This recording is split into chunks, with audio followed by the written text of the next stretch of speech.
Welcome, folks. Thank you so much for joining us here today for our December webinar. My name is Taryn, and I am one of the knowledge and research leads at CICMH. I'm here joined by some very fantastic people who will be doing a very good presentation on one of their toolkits that has been developed. So before I turn it over to them, I want to go through a few housekeeping. Closed captioning is available at the bottom of the screen, so feel free to turn it on. There's a chat function for discussion of thoughts and any sort of reactions. If you have any questions, we encourage you to put it in the Q&A function at the bottom as well, and that way we can see whatever questions you have. And I believe we will be going through questions at the end. The recording will be available at the end of the day on our website, and it will have any other documents that our presenters would like to have available, and we will make sure that that is available at the end of the day. So without further ado, I'm just going to turn it over to our guests, Rick and Nadine. Thank you very much, Taryn. Good morning, good day. I don't know where everyone is, but I hope you have sunshine. And if you don't have sunshine, I hope to bring as much of my sunshine to our session as possible. I'm really quite excited to be here. Pleased to be here. It's been a tough term. I don't know how many of you share that sentiment. And I hope that we can bring some lightness that we can think about how we can build the kinds of resilience and grit that we hope to see in our communities, because I think we need it. But before I get too much into it, let me just tell you a little bit about myself, and then Rick and I will be sharing land acknowledgements. And so good. That's all the part of the overview I'm permitted to give at this moment. So Nadine Gannes is my name. And I'm the faculty director of the HBA program at Ivey Business School in Western University. I'm also a member of our EDI Advisory Council, so that's Equity, Diversity, and Inclusion, which I imagine many of you are familiar with in your work you do, or certainly as a construct we care about practice, maybe more than construct. I'm also an accounting professor and cross-listed with our sustainability area group. So I bring a lot of thinking, I think, on corporate governance generally to how I think through this work. As for the land acknowledgements, I'm probably already a little bit emotional as I think about how I want to weave together a little bit of a perspective as to how I want to share this land acknowledgement with you. And it comes actually as part of the work that is made possible through this toolkit. So when we embed these pieces into our curriculum and we make possible reflections for our students, it was one of their reflections actually that was extraordinarily moving for me and also changed the way that I thought about land acknowledgements. And so I'll share that I'm Trinidadian. I don't know, the accent always comes through, but would have come from a place that also had an Indigenous population, one we learned about in our textbooks in almost a thin, romanticized kind of way. And when I came to Canada and this conversation is happening in rich and important ways, I took it for granted initially, because I mapped onto my own nationality, my own experience with the topic, or lack thereof, really, just unproblematically assuming somehow there was some sort of transference of my understanding of it. And actually, when we introduced the path and Envision's introduction to Indigenous knowledge in Canada, we asked our students to write reflections, and one of them shared in their reflection that their parents had fled genocide, and they knew nothing of the experience of Indigenous people in Canada through their own education until they had it with us at Ivey. And what they were able to bridge was an understanding that there was such a shared pain from what they understood of their own ancestry to what they were now learning of experiences that Indigenous people had in Canada. And what had happened for me was that I had looked at the Trinidadian context, where we also have a history of slavery and have a history of indentured laborship, and there's so many interconnected pains. And I didn't weave together those similarities. And this student had made that possible in the way that they had reflected on it. And it changed the way that I've thought about how we bring that kind of learning in when we have so many groups of people come to a country at so many different times in their life. And so I wanted to be able to share, I think, that really important moment of learning, so that what I now bring to a land acknowledgement, when I share the words with you, that the Ivey Business School is located on the traditional territory of the Anishinaabe, the Haudenosaunee, the Lenape, and the Chinongtung nations, is that I think about my responsibility in learning about those nations, in meaningfully learning about those nations, and learning about nations beyond that, within the context of this country, so that I could reconcile for myself what felt like a dichotomy I couldn't quite situate myself in initially, between settler and those who were the caretakers and stewards of the land before anyone else settled it, to now understand how I populate that responsibility with thinking about shared pains, but also different ones. So with that, I pass it over to Rick. Thank you, Nadine, for what a thoughtful reflection on where we and where so many, in so many instances, our students are at in processing our own identities and sort of, I guess, connection to global migration, colonization, and all of these really complicated concepts that I'm excited to hear more about what you share, and the really rich reflective opportunities you've created in the curriculum at Ivey. So really nice to see everyone. Thank you for joining on a Friday morning at the end of the term, at a time when we're torturing our January selves with all the things we are saying that can wait until the new year. I know that's where my head's been at this week, and I'm sure others are too. My name is Rick Ezekiel. I'm the Vice Provost Student Affairs out here at Dalhousie University in Halifax, Nova Scotia, and also an adjunct professor in psychology and neuroscience here at Dal. And also a lecturer in applied psychology and human development at the Ontario Institute for Studies in Education at the University of Toronto, which is a little bit more of what I'll be sharing with you today. And given that I'm in a different geography and place and connection to land, I'll also share a land acknowledgement for here in Halifax, and want to acknowledge that Dalhousie University is located in Mi'kma'ki, the ancestral and unceded territory of the Mi'kmaq people. We are all treaty people and all have responsibilities and relations to truth and reconciliation and to colonization itself in lots of different ways. There are three key components to the land acknowledgement that I just shared. And the first is a particular acknowledgement that Dal is sitting on that part, the land that Dal sits on is part of Mi'kma'ki, which is the territory of the Elnuk people. The second component of the land acknowledgement is recognizing that this land is both ancestral and unceded, which recognizes that the peace and friendship treaties signed between the British Crown and the Mi'kmaq people, unlike many other historic treaties in Canada, did not involve any surrender of land. Finally, we're all treaty people reflects that the peace and friendship treaties apply to all parties involved, Indigenous and settler alike, and help define my own connection and obligations, which I'll speak a bit to in a moment. I also want to recognize that within the context of Nova Scotia, which is unique in this way in Canada, that African Nova Scotians are distinct people whose histories, legacies, and contributions have enriched that part of Mi'kma'ki known as Nova Scotia for well over 400 years. And with that length of a history in Nova Scotia, African Nova Scotian contributions to Nova Scotia and Canada began over 150 years before Canada became a country.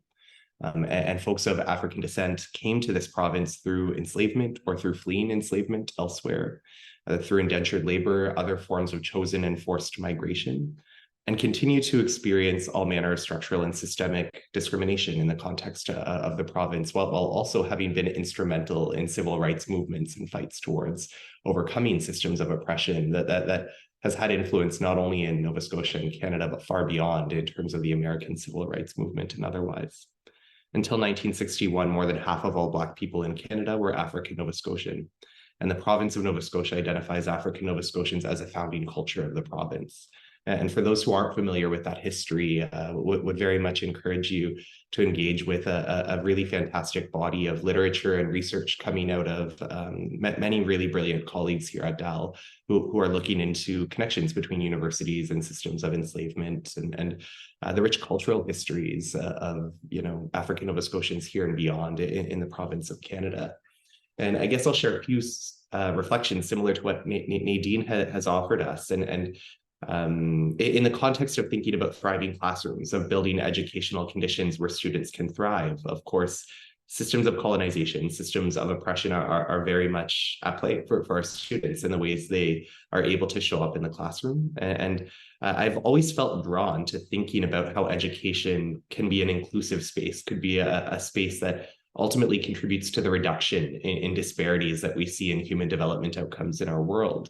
And I think I was drawn to that largely as some of my own identity connections or positionality elements that led to me feeling a little bit of that sense of exclusion systematically attending a separate Catholic school system in Ontario. And really frequently, and only came to terms with this maybe 5 or so years ago, of what it was like as a closeted queer kid attending a school system that was one of the most vocal opponents of Ontario Safe Schools legislation that sought to increase the allowances of peer-to-peer support groups for gay straight alliances, queer students, et cetera, in the Catholic separate school system. And senior leaders and the schools you attend really kind of speaking against inclusion for your identity. And I think that sparked an interest and a realization of the fact that our educational systems and institutions can actively serve to push people out, to invalidate identity, to create barriers to inclusion.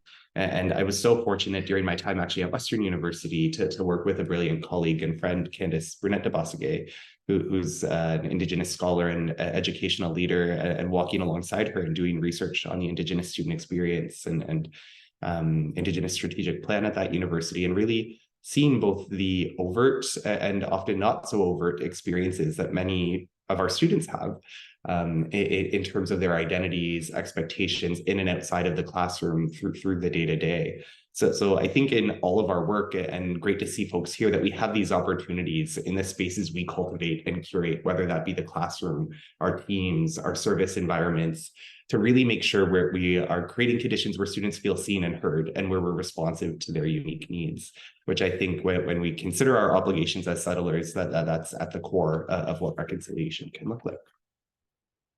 So with those important acknowledgements shared, let's talk a little bit more about how we'll spend our hour and remaining 45 minutes together here today. So we'll begin with providing you folks a little bit of an overview of the Thriving in the Classroom Toolkit, which Nadine and I, as well as about 10 other brilliant colleagues from across the province, worked on developing through a pandemic year, 2021. And I think it helped with all of our own thriving too. So we're excited to share it with you. And then we'll turn to Nadine to hear about unpacking identity and positionality in the curriculum and some of the fantastic work underway at Ivey. I'll then talk about embracing autonomy and flexibility in learning assessments and in cultivating class curriculum using universal design for learning approaches. And then we'll move into some questions and discussion on topical issues coming up in the classroom and some resources in this toolkit that we think can be helpful and hopefully serve you and your roles and the work that you do. And we'll encourage everyone to visit www.thrivingclassrooms.ca. That is where this toolkit we will be referencing is located. And it really does have a whole rich set of resources that can help educators and their students find and cultivate a sense of thriving in the classroom. So by way of a little bit of a very brief overview of the toolkit, the Thriving Classrooms Toolkit is organized into 4 categories of resilience. And the primary goal of the toolkit, primary audience, is faculty or teaching instructors or staff who support or engage with faculty in supporting student well-being and student wellness. And I want to first say we intentionally chose to continue to use the language of resilience, but in doing so intentionally chose to also problematize that language. When we say resilience, we don't mean you've experienced a bad thing, pull yourself up from your bootstraps. And I think that that really is counter to the foundational notions of resilience that have come out of the scholarly work done on the topic.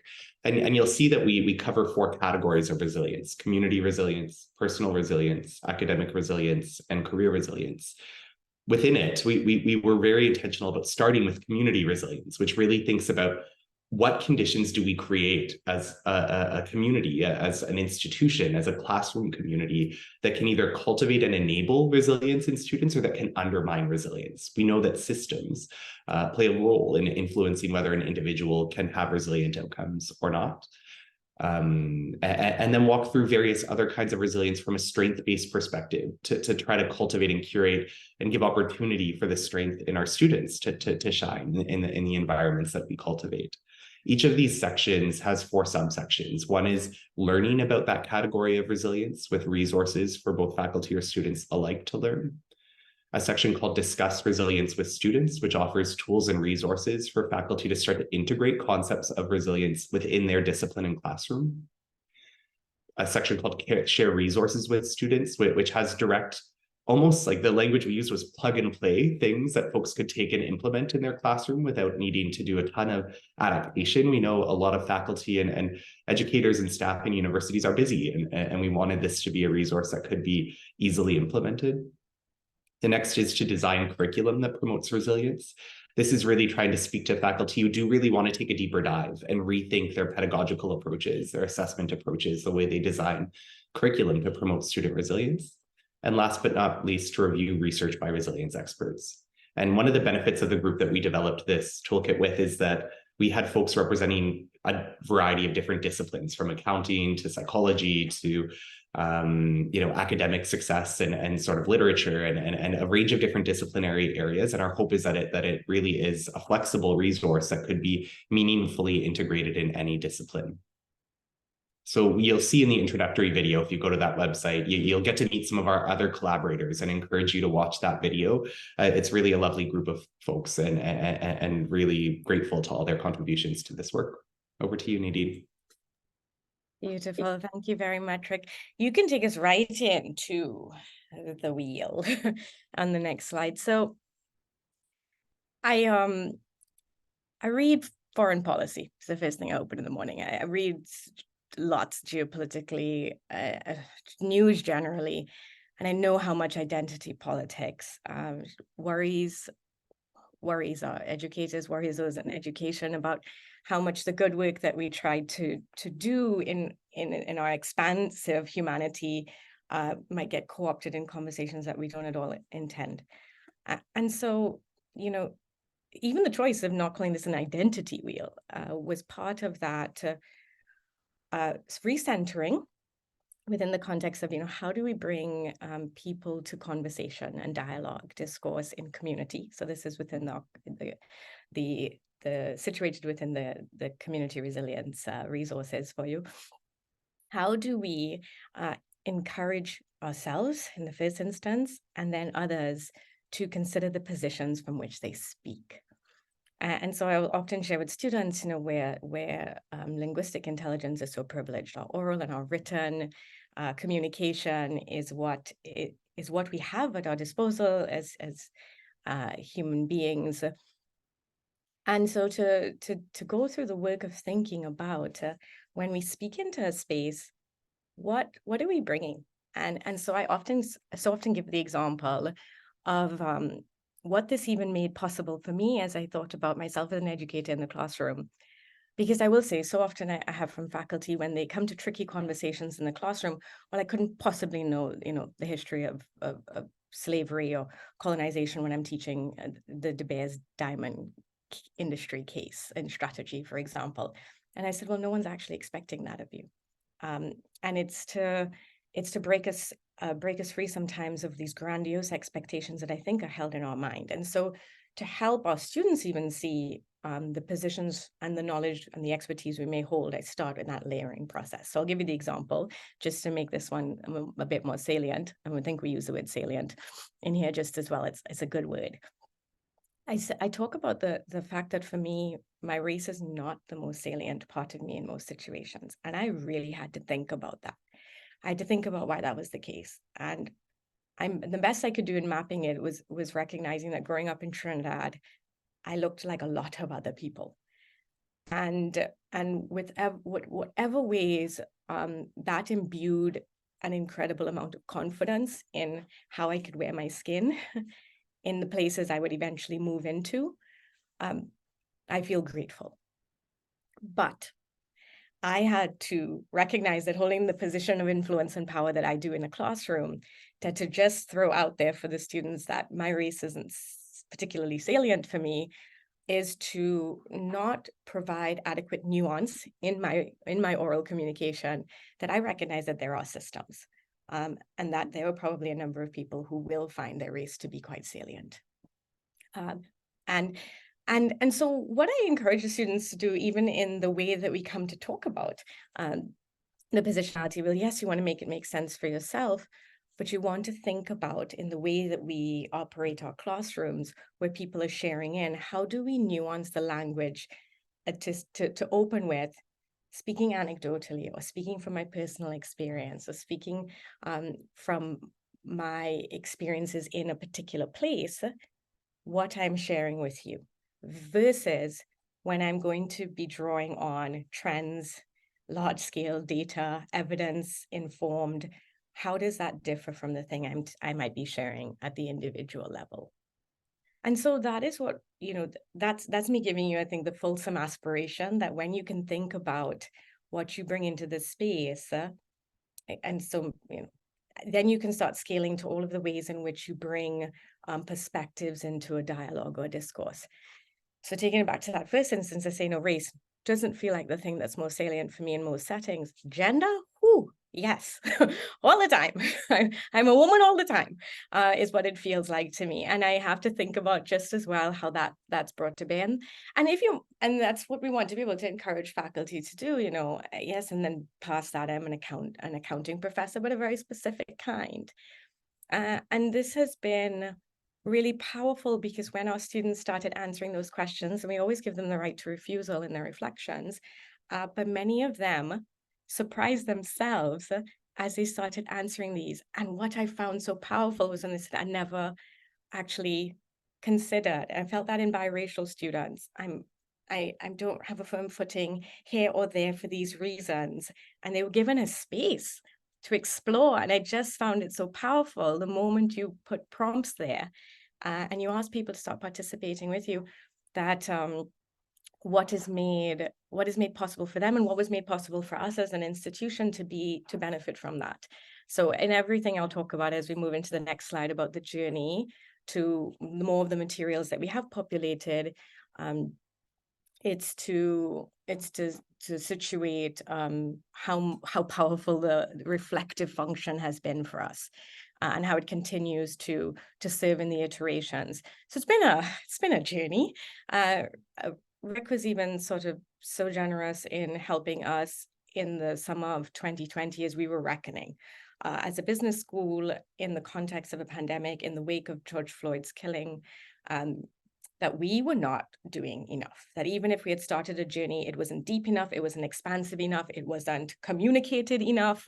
And so it's something of a reckoning in the August, when the handful of Black students that we had in our undergraduate program really looked at us and said, called us out on what they saw as a weak statement of solidarity. Well, actually a hypocritical statement of solidarity.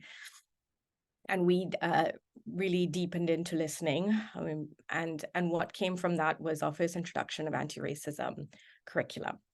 And our students submitted, every one of our undergraduate HBA 1, so they come into Ivey in their third year, they wrote an essay. And the essay question was, what is the role of race in your life? What do you imagine to be the impact of race on others? I read all 624. I cried a lot. I learned a lot. And it was the beginning of recognizing that you can't just pick up one part of a person's position and expect that not to be deeply embedded and intersecting with a whole host of other parts of ourselves. But we're trying to do good. We try. You begin because you feel the urgency of beginning, and then over these 4 blocks, as thin as they may seem, they're rich amounts of, oh my gosh, we messed up and we learned some more and we did a bit better and we learned some more and we continue to do better. So that will be probably one of my overarching missions. Don't be too slow to start, because the power of how much you learn once you get going has got us where we are 3.5 years later, and still so much to do. So let me walk you a little bit through that first learning. Once we had introduced the anti-racism work, and we benefited from colleagues of ours at Western, Aisha Hack and Melanie Ann Atkins had facilitated those sessions for us as we tried to build our internal knowledge and expertise to do these sessions ourselves. And so read the essays, we understood, okay, we've got to build out far more understanding of the different parts of our students that they were revealing to us as they started speaking into race, and they showed us the intersections. They showed us the many different positions. And so in the summer of 2021, we introduced an onboarding module. We got that accusation, I think is fair. Well, this feels like it's a little tacked on. But we, yes, perhaps in that first instance, it was just to start building out some knowledge pillars, which we did in the context of the Black experience and an Asian experience. And we took on gender and sexuality, and they were all co-created with students and staff. And I was the faculty representative within the context of that project. And we put those modules out. 150 of us 650 students, so 700 or so students who were onboarding chose to do it. So we recognized there was a lot that was like, do this if you want to. And often when you do it if you want to, you probably do it because you care. If you fast forward to this year, we've deeply embedded the modules that you will find under the share, what you find as a shared resources under the community resilience. We've deeply embedded them within the core course of the core curriculum in the HBA program. And there's still a lot of work for us to do, because you have students who are saying, well, I'm getting graded for this, and I have people who are either free riding, not showing up meaningfully. And so there are other ways that we have to continue to work on that. But the alternative that it was just sort of tacked on and you could do it or you couldn't do it had to be something that we had to leave in the past. And so just give you a sense of how we've come to pull these learning modules into the curriculum. I will also say for the first time this year, Erin Huna, Director for Culture and Inclusion at Ivey, worked with students again to get these into audio, the sort of podcast style for the students so they could listen, just seeking to serve more types of learners, the range of preferences in which we may wish to learn as well. So, what's also good, because I have Rick here.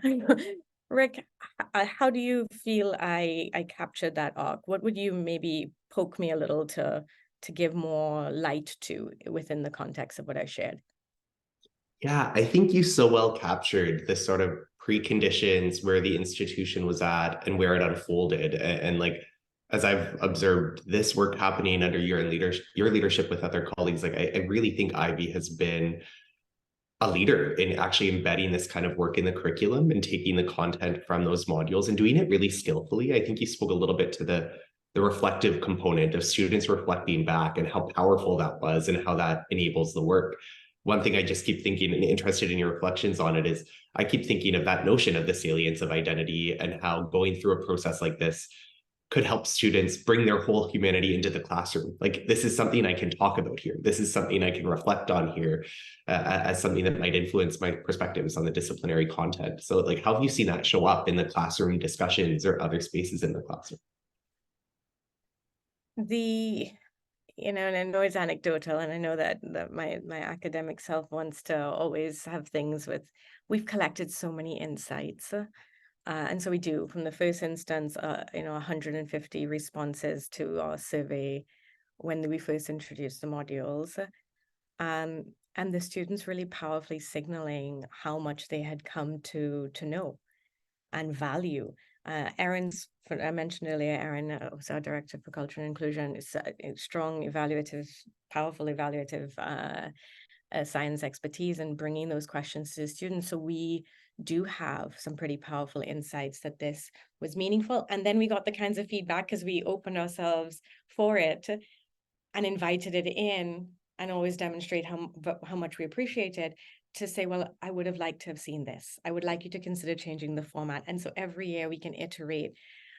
We got 300 of our 700 and maybe 350 or so responses to our September survey, as we again introduced. The one thing I would add additionally to it is this went into every classroom, and I also explained why we do what we do. So that it changed even how I'm seeing the students come back to, you said this, and this is how they are emulating it themselves. I mean, sometimes you're going to get what people think are constructive criticism, which I challenge as whether or not it's indeed constructive. But that's also part of the learning, right? Because I get to point it out, and I also continue to invite it. So I see more dialogue. I see more, and we even hit a hiccup yesterday in a challenging hiccup in our exams, and the students are quite upset about a fairness issue. And I said, when we look at the way we set ourselves up with this work, it was about always enabling the dialogue. And so I have, a number of emails coming through, and I still have to do the take a deep breath. People might be hurting. They might feel that they are unfairly being treated in something that goes wrong, because that's usually where these sort of big flare-up moments, right? Something's seen is deeply perceived as wrong or having negatively impacted.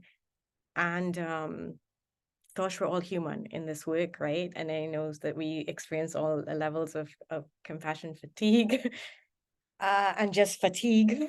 And so I'll say that's the one thing about making this possible, is that people come so much more to dialogue.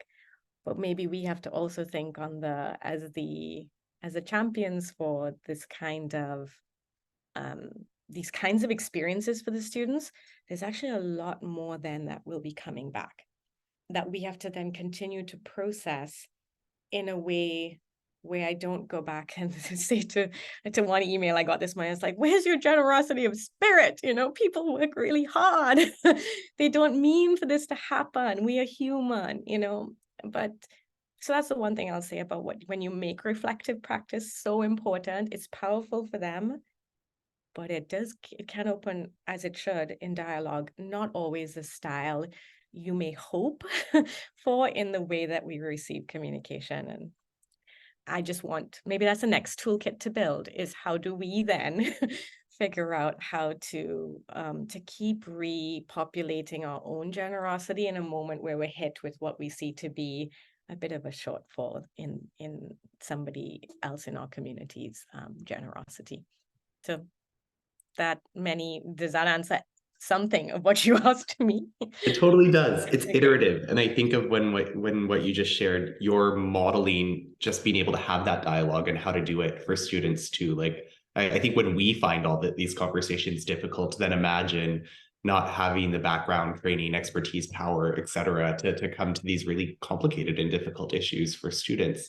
What a cool opportunity for us to be able to model that in our classrooms and in our institutions. And it's hard. I think of Dr. Shawneen Pete, who I believe the book she wrote was Pedagogies of Oppression. She's at Royal Roads facilitating their Indigenous Scholars Circle right now. She talks about the stamina needed to do anti-oppression work and how we have to support each other in refueling that stamina, that energy to keep our generosity high when we might not always have that underpinning lots of conversations because they come from a place of harm. So yeah. Yeah. My last little reflection, and I'll really hand it over to you there, is I remember that from the summer of 2020, I was on so many fantastic webinars as we were coming to terms with what was happening in the pandemic and then the social justice movements. And someone said it's self-annihilating to do this work alone. Mm-hmm. And boy, did that stick with me. I've never lost sight of that it you really, really, really can't let yourself be alone in this, because stamina is a powerful word for it. You'll burn right out. And we do, I think many of us probably on this call have experienced that at different moments. Maybe my secret wish is that I'm a little clearer on how I refuel that stamina. So anyway, with that, to you, Rick, go right ahead. Thanks, Nadine. So in the next session or section of our time with you today, and this is also content that comes out of the community resilience section of the toolkit, which we should say Nadine and I were the leads on that section. So that's why we're focusing on that one of the 4 quadrants. So in addition to the brilliant EDIA onboarding modules and content, which you'll actually find the deep content Nadine just shared in that toolkit. So check that out. We also have content under the curriculum, design curriculum that promotes community resilience for students focused on universal design for learning. So I want to share a few examples of how I have tried to take really, I think, simple UDL tools and applied them in a classroom context that can be really high impact. I think so many of our conversations about accessibility and universal design land flat because it feels so big. It feels like so much work and effort. So I've intentionally tried to choose the things that it's like, oh, wait, if we put a little bit of time and some small tweaks, we can actually create really rich environments and accessible environments for our students that deepen their learning ultimately at the end of the day, but that also can serve to to fuel our own capacity and stamina and time as we navigate a term with students. So let's talk first for those who are not familiar with UDL, Universal Design for Learning as a concept. The CAST group, which has been the leaders in UDL in educational contexts, have developed a Universal Design for Learning set of guidelines and framework. And I'll say first, Universal Design came out of architecture and building design. And the initial notions of Universal Design was, how do we design a space so that it has maximum utility for every user who might enter its doors, if you imagine a building. And it's trying to rethink, rather than building a building that might leave 20% of people out because of mobility issues or sensory issues or design of the building to meet the needs of the humans within it. And then retrofitting on usually what are really clunky, really aesthetically unappealing, really feel like an afterthought, a pin-on kind of thing after the fact to accommodate users who the building isn't ultimately serving. How do we start to try to think more inclusively about who might be using a space before we build it? So when we apply that to learning, it's taking that same principle in mind. Let's imagine all of the students who are in our classrooms. And we know that as participation to post-secondary education has increased, so has inclusion for students with disabilities, which is great. That's a wonderful thing. That's a good thing for our society. It's a good thing for the humans we serve. Our challenge now is to acknowledge that the way we've done learning and teaching has often not had many users in mind, many students in mind. So universal design really talks about flexibility and increasing autonomy, I think, are the 2 fundamental things that underpin it. And the first is thinking about providing multiple means of engagement. And what that means is multiple ways that students can actively engage in the learning process. And it really comes down to, how do you motivate students? How do you recruit interest? How do you get them feeling connected to the disciplinary content you're sharing? And how do you create mechanisms so that they can manage their own needs and self-regulate while learning in the context of a classroom? The second category is providing multiple means of representation. So that's really the what of learning, the how do we deliver our content? How is our content represented? How do we make sure that, for say, a student who might have a sensory limitation that's visually grounded, so a student navigating some degree of blindness or otherwise, how do we make sure that anything we're delivering visually can also be easily delivered or is delivered auditorily as well? And regardless of whether there's an actual disability at play, receiving information through multiple means so that students can exert some choice and preference in how they absorb and learn material tends to benefit learning. So again, the principle behind UDL tends to really open access significantly for a smaller portion of our students, but it actually enriches learning for everyone. Every student tends to do better when we, again, think about providing multiple means of representation. And then the last piece is providing multiple means of action and expression, which is providing lots of different ways that students can express their knowledge and tell us or show us that they've accomplished the learning outcomes of a course. So again, really thinking about options for the way they physically engage in the course, the way they express and communicate back. And again, executive function, comprehension, self-regulation are sort of themes throughout this. How do we meet students with lots of different sitting on variable places in multiple continuums in terms of neurodevelopmental abilities and other types of things to be able to meaningfully engage in the classroom and be supported in doing so. So ultimately, the goal is to develop expert learners who are purposeful and motivated. They get the why of learning. They're resourceful and knowledgeable and have the means they need to access the information and skills we're trying to convey with them.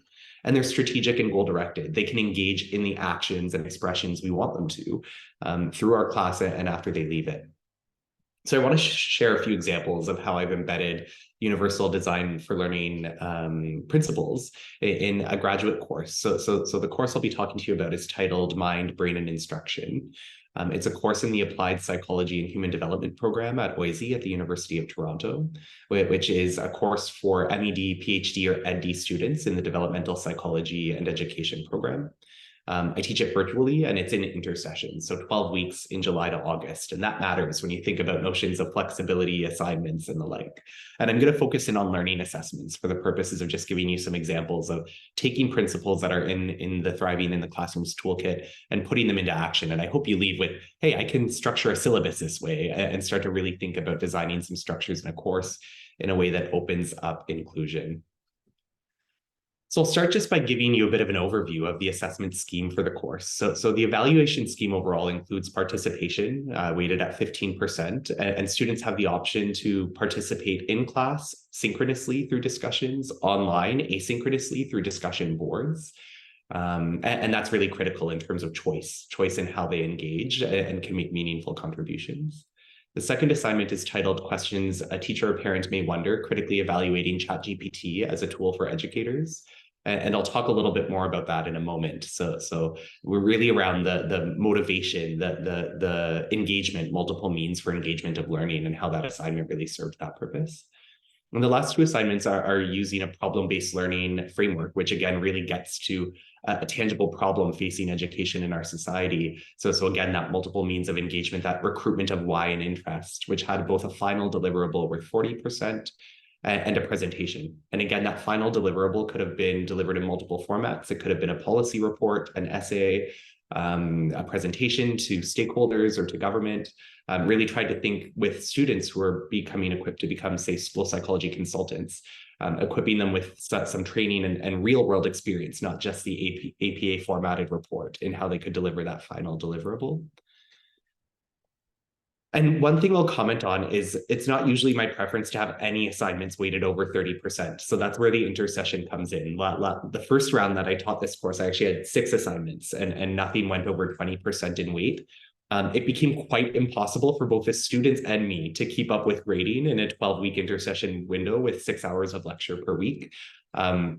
And interestingly, I actually kept an eye on that and did some pulse surveys with students and heard from my course evaluations in the first round that it was untenable in the time window. So that's why I switched to this model. If it was taught over a full term, I would move back to more of a diversified and lower stakes assessment scheme. I want to talk a bit about student interest-driven reflection and sort of building concepts of metacognition and multiple means of engagement with material into a reflection assignment. So I have to say first, give my colleague, Dr. Eric Mondawe, credit because he inspired this idea for the assignment.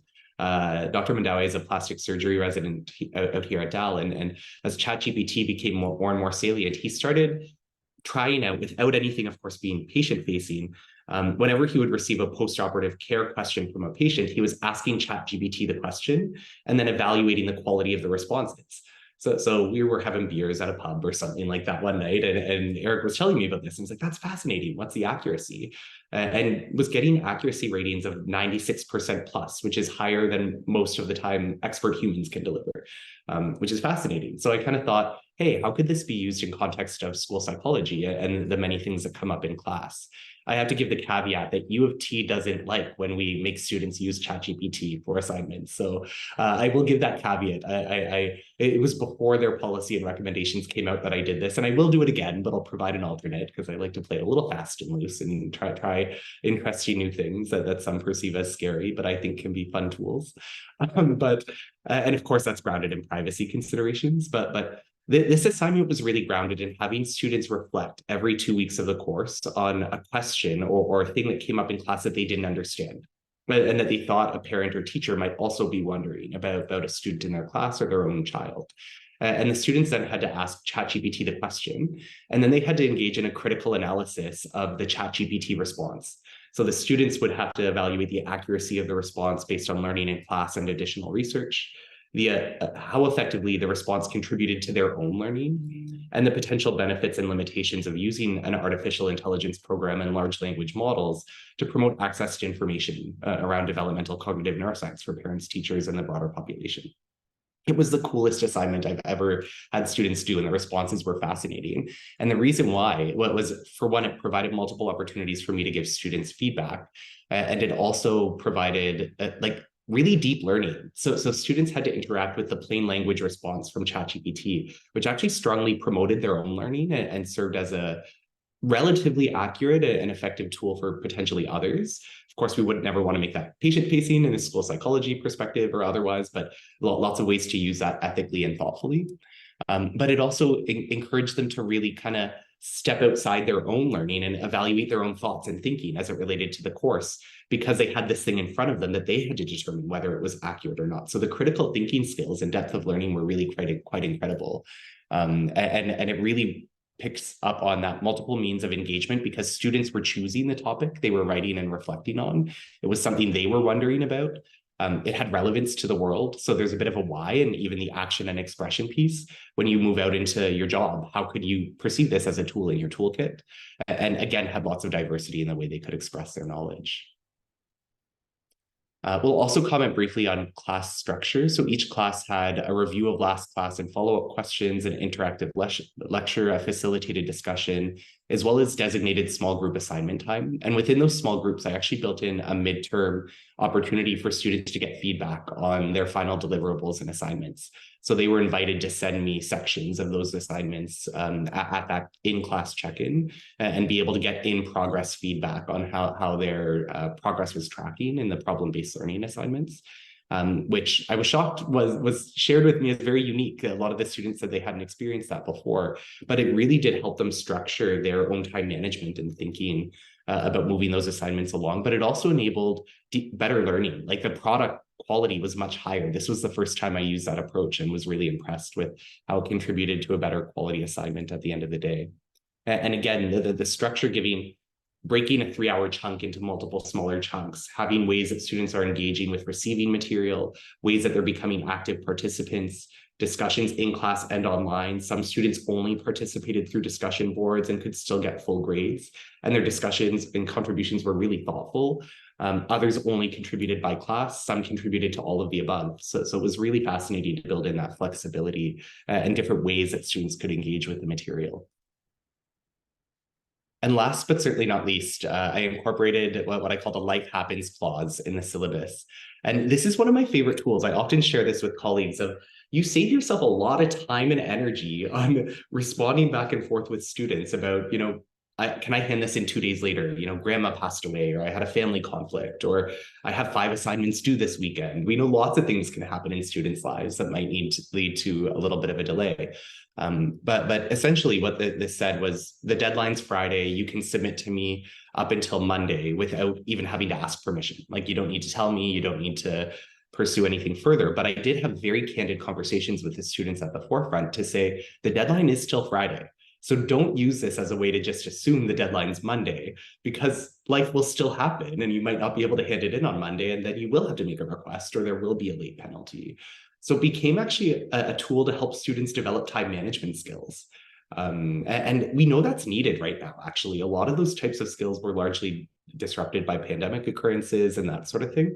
And interestingly, I only had one instance of actually having to formally engage with a student to grant an extension, and everything else was sorted out through this tool. And 70% of students still handed in on the deadline, despite that kind of flexible window. So they were using it as intended, which was really interesting. So I know we're coming up on time. I just want to share a 2-minute video, and then we'll leave some time for questions and discussion on how a student experienced this class. So you hear a little bit from one specific student. So bear with me as I shift our share here. And then we'll move into any questions you might have. And please feel free to start populating any questions you have for Nadine or I in the chat. So this is Amy Cray. She's a kindergarten teacher. She was a student in the class pursuing her master's in developmental psychology and education at University of Toronto. Also a music performer. You see the guitars in her background, but she's really brilliant at supporting interventions and supports for students with neurodevelopmental conditions and building play-based universal design for learning in kindergarten classes. So she had shared a few comments that I thought would be helpful for the group in writing. And I asked her and she kindly agreed to share this video for me to share with you all today. Which was amazing. What stood out most to me though was how assignments were delivered in Dr. Ezekiel's class. So typically in the master's level, when you're given an assignment, it's the beginning of the term, you get a rough rubric, and if you take the initiative, you can contact your professor if you have any questions. This was completely different. During every class, we had a chance to work with our group on our assignment. It was actually scheduled into the class time. Then when we were in our group, we could call in Dr. Ezekiel at any time if we had any questions on our next step. And this was actually mandatory. So we had to schedule at one point a time slot where he could go over the framework of our assignment to make sure that we were on the right track. I really just found that the way that assignments were delivered took executive functioning into account. So for example, if you had trouble with task initiation, you had to be accountable. If you had trouble with organization or prioritizing your information, Dr. Ezekiel was there in order to keep you on track and give you that explicit feedback, which really helped decrease my anxiety, I know, when I was doing my assignment. Another thing that I really loved about the assignments was the format of them. Now, typically in a lot of the master's program, you're doing a lot of essays and a lot of literature reviews. And this is expected, and it's one form of writing, but is that universal design for learning? So I was given the opportunity to hand in my assignments in a way that was a slideshow. Now, if you look at this from an executive functioning standpoint, every slide breaks the information into manageable chunks and pieces. It scaffolds the whole assignment and the whole written process. On top of that, the writing component, I was allowed to use mind maps. I was allowed to insert videos and diagrams and make it more of an interactive assignment, which was more fun to read, but it was also more manageable when executive functioning is at play.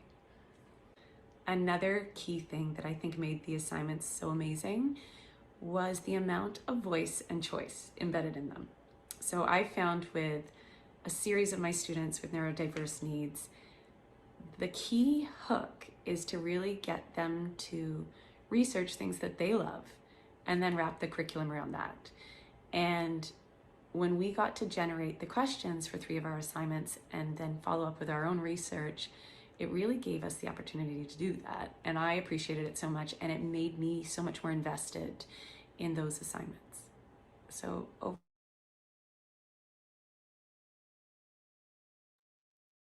So with that, I don't know, Nadine, anything you picked up on, and we can wait for things in the chat or Q&A if folks have questions. But yeah, good to share a little bit of just where that kind of approach is, as much as they seem like really small and simple things, how they can be received quite differently by students in the context of their education.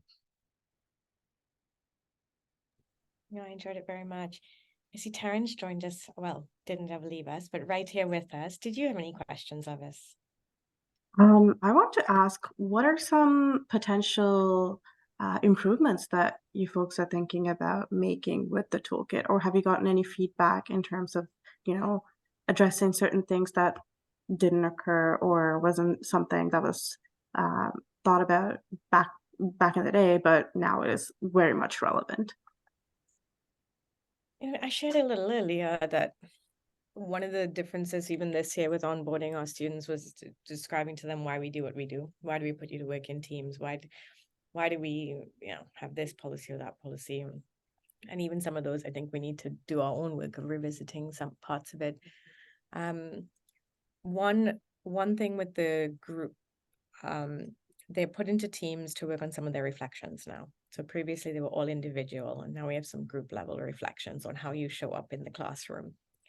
And the group sizes are a little too large. So some people really did take advantage of maybe not showing up as much as they could have. So for those who did show up, they were frustrated. And what I do remind them, of course, that if everybody did want to show up to this work, we wouldn't really have an equity issue, because if we'd have everybody kind of really ready to take these topics on. So I think there's some corrective mechanisms. When I said I'm an accounting researcher, I actually did my PhD on incentives, executive incentives. So I'm just transferring as much of my incentive and disincentive brain to, I don't want to give people gift cards to show up to EDI work. Like to EDI, I want them to think about the incentive for their lives, and how do you think about that in some more concrete, practical ways. So one of the mechanisms will have to be maybe it's breaking the team, of course, breaking the groups down in slightly smaller, but maybe how did they I'm thinking of almost pair assessment's the wrong word, Rick. I don't know which word I want, but if they're reading each other's group essays, then what questions does it create for them? So not the sort of you did bad or you did good, but the sort of what did I learn? What would I have liked to have learned? And then they take turns. So because one of the problems we have, of course, is resources to read everything. Where I talked about 624 essays on race, that I felt was very, very important for me to read. We now have thousands of reflections coming in through these. It's more volume than we could, but how do we maybe now get the students participating in that in a way that definitely iterates differently on the word assessment? But I'm sure Rick and I will now have to have a very good conversation about it, or any of our colleagues on this call just as well. So that's one of my current, I'm in that headspace right now. To you, Rick. Yeah, I can share a really quick one, and I think it's in how we implement and use the toolkit. So in my day non-teaching job, I do a lot of work around supporting challenging things that happen on our campus, conflicts, student conduct and behavior, and things like that. And we're seeing increasing trends of, and Nadine alluded to this earlier too, of those difficult moments that come up in the classroom when talking about or learning about new and difficult topics as it connects to oppression and systemic inequity and all these kinds of things that are really important and rightful that we're increasing curriculum on this front. But then, of course, it unpacks or brings with it everyone's reaction to that curriculum and what they have learned or haven't learned before. So what I've really learned is I try to lean on some of the content in the toolkit in some of my work with faculty colleagues on these fronts. But to that point of the difficulty of this work and the stamina, you really have to figure out how to show up therapeutically and in a human way first. So I think in the ways we use the toolkit and help to implement it, and this is maybe a lesson for some academic leaders or staff or otherwise, it's first really just that kind conversation with a colleague, and then really walking through how some of these tools might be helpful. But tools at the starting point when something feels really big, that doesn't always land well. So just a thought on how we implement it. I think it needs to be supported in a really human way. Absolutely. I'm just noticing some activity in the chat, and I know, Nadine, you already answered, but I'm gonna voice it out so that it's available in the recording. So one of the questions is, Nadine, do you use some of these tools in your accounting classes? If yes, how? Nadine, do you want to answer it verbally, or I could just answer whatever you put on the chat? Oh, I can quickly speak to it as well. So positionality we'll have shared. I don't ask the students necessarily to respond to it unless they wish to in the classroom, but I certainly provide mine. And I also set the stage then of recognizing that language is something we practice, and that we should not expect anyone to get it perfectly right. But there are ways that we can call it in. And so I also established some calling in practices within setting up the classroom space, because I'm working to try to help our students recognize that just because you get numbers doesn't mean it's not deeply socialized. So I can appreciate that in a finance class as well. There's a lot of conversation about how our capital systems are part of the problematics of inclusion in markets and economy and society.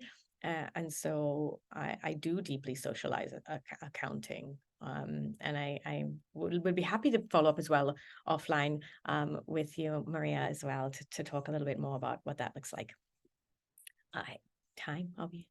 Great. Yeah, we're almost at the end. I just want to share some comments that have been shared.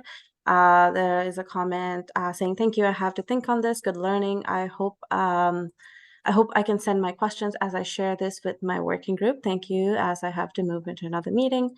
And so if this is the case, I'm assuming it'll be okay if I shared your contact information in our website, and folks can reach out to Nadine and Rick if you have any more questions.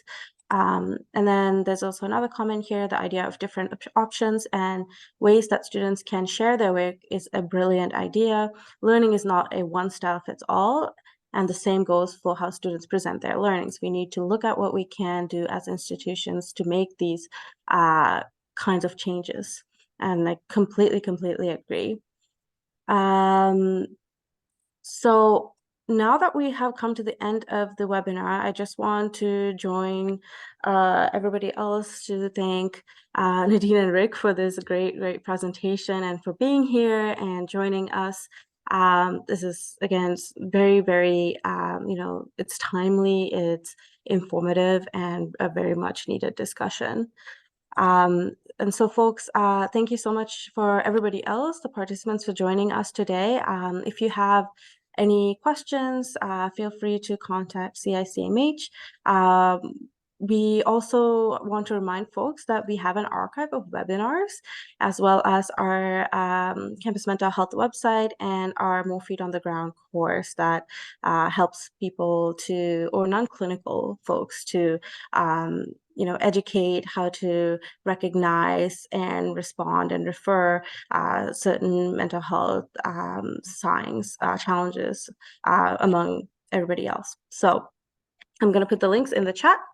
And once the webinar ends, there will be an evaluation. Please fill that out so we can learn more about what you're looking for and how you enjoyed this webinar.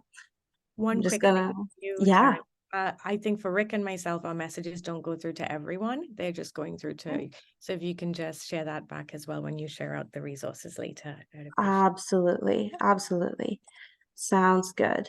Okay, I have saved the chat. Amazing. Well, thank you, folks. I'm gonna end this webinar right now, and I hope you have a great rest of the day, and we'll see you next month. Thanks, everyone. Happy holidays. Bye. Bye.